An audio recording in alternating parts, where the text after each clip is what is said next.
మేడిగడ్డ పోతాము, బురుగడ్డకు పోతాం, బొందలగడ్డకు పోతాము. ఏ తోకమట్టున్నది మేడిగడ్డ అక్కడ. మీ బండారం బిడ్డ ఈ స్టేజ్ మీద కూర్చున్న నాయకులు మేము అవుతున్నామో, ఈ అసెంబ్లీ అయిపోయిన తర్వాత మేము కూడా అడిగి పోతాం, మీ చరిత్ర మొత్తం ఎండగడతాం.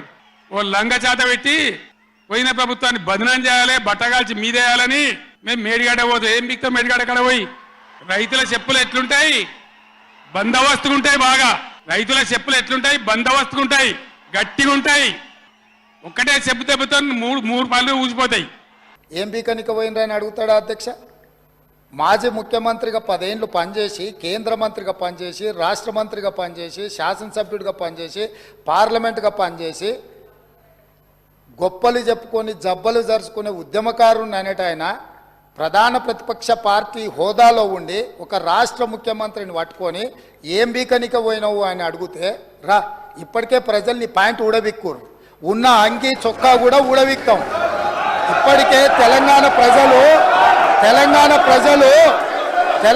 ప్రజలు మొన్న జరిగిన ఎన్నికలలో మీ పాయింట్ ఊడబిక్కిరు.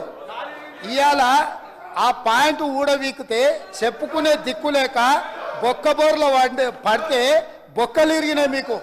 అయినా మీ బుద్ధి మారలేదు. ఒక ముఖ్యమంత్రిని పట్టుకొని ఏం బీకనిక పోయినావని అడుగుతారా అధ్యక్ష? ఇది పద్ధత? ఈ రాష్ట్రం 4 కోట్ల ప్రజలు ఓట్లేసి గెలిపించిన ముఖ్యమంత్రిని పట్టుకొని ఏం బీకనిక పోయినావని అంటారా అధ్యక్ష? దమ్ముంటే నీళ్ళు ఎత్తిపోయి, నీళ్ళున్నాయి కాబట్టి డ్యామ్ పెట్టి కూడా నీళ్ళు ఎత్తిపోయచ్చు. మేడిగడ్డల నీళ్లు నింపడానికి అవకాశం ఉందా అధ్యక్ష? ఇవాళ మీరే సాగునీటి పారుదల శాఖ మంత్రులుగా పనిచేసారు కదా. చంద్రశేఖరరావు గారు, హరీష్ రావు గారు ఇద్దరు సాగునీటి పారుదల శాఖ మంత్రిగా పనిచేసారు కదా అధ్యక్ష. ఈరోజు వాళ్ళకే పెత్తనం ఇస్తాం, వాళ్ళనే చేయమని. ఈరోజు ఏ రకంగా మేడిగడ్డలో నీళ్లు నింపుతారో, మేడిగడ్డ నుంచి నీళ్లు ఎత్తి అన్నారంలో పోస్తారో, అన్నారంలో నుంచి సుందీలలో ఎట్లా పోస్తారో బాధ్యత వాళ్ళని తీసుకోమని అధ్యక్ష. మొత్తం కుంగిపోయి కుప్ప కూలిపోతుంటే ఈరోజు అక్కడ నీళ్లు నింపడానికి ఏమాత్రం అవకాశం లేక పూర్తిగా ప్రాజెక్టు దెబ్బతిని ఖర్చు పెట్టిన 94,000 కోట్ల రూపాయలు వృధా అయిపోయి ఈరోజు మొత్తం ప్రాజెక్టే దెబ్బతిన్న పరిస్థితుల్లో ఈరోజు ప్రజల దగ్గరికి వెళ్ళి సమాధానం చెప్పుకోలేక శాసనసభకు రావాల్సిన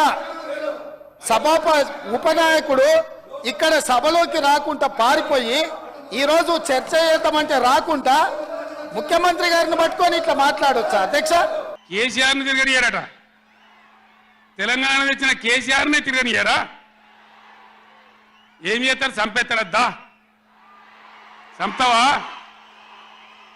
వ్యాపారం చంపుతావుదా? కేసీఆర్ని చంపి మీరు ఉంటారా? కేసీఆర్ ను చంపుతారా అంటారు. ఎవరికి అవసరం ఉంది అధ్యక్ష? చంపాల్సిన అవసరం? సచిన పావును ఎవడైనా చంపుతారా అధ్యక్ష? మొన్నటి ఎన్నికలలో ప్రజలు ఆ పావును చేత్తో కాదు కట్టెతో కొట్టిరు అధ్యక్ష.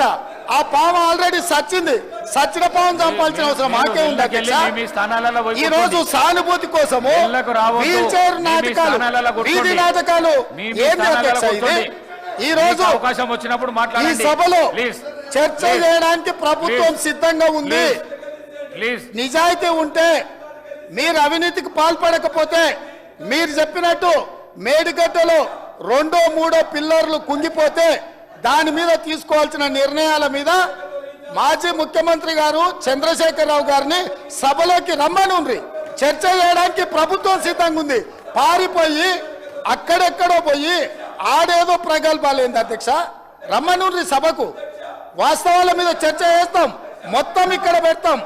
ఇవాళ ఆయన రప్పించుకుంటాడు, ఈయన వచ్చి ఈడ కొత్త మాటలు చెప్తాడు ఈడ. కాబట్టి అధ్యక్ష, దీని మీద ఇప్పుడు జరుగుతున్న చర్చ దేని మీద జరుగుతుందో ఆ విషయం మీద చర్చించమని ఉంది. ఎట్లాగూ సాగునీటి ప్రాజెక్టుల మీద శ్వేతపత్రం పెట్టడానికి మా ప్రభుత్వం సిద్ధంగా ఉంది. మీరు ఏమేమి విషయాలు ఉన్నాయో, ఏమేమి చర్చ చేయదలుచుకుందో మొత్తం శ్వేతపత్రం సందర్భంగా చర్చ చేద్దాం.